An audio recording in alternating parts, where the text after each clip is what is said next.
How to access Telegram cloud storage. Hello everybody, welcome back to our channel. In today's video, we are going to learn how we can access Telegram's cloud storage. So let's just dive right into the video and find out.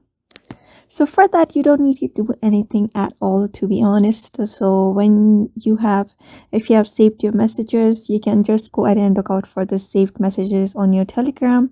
And here you should be finding all of the chats basically.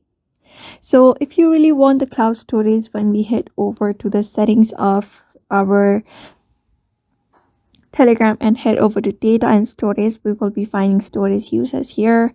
So everything here.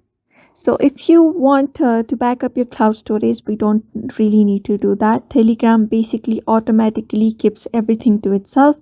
So whenever we delete our account, it does not delete anything without a permission unless you have already deleted it permanently.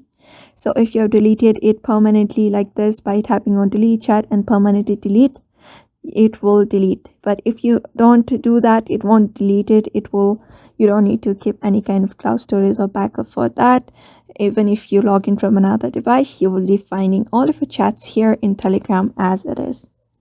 So that is how you basically find cloud storage on Telegram and backup. So I hope this video was helpful and thank you for watching this video.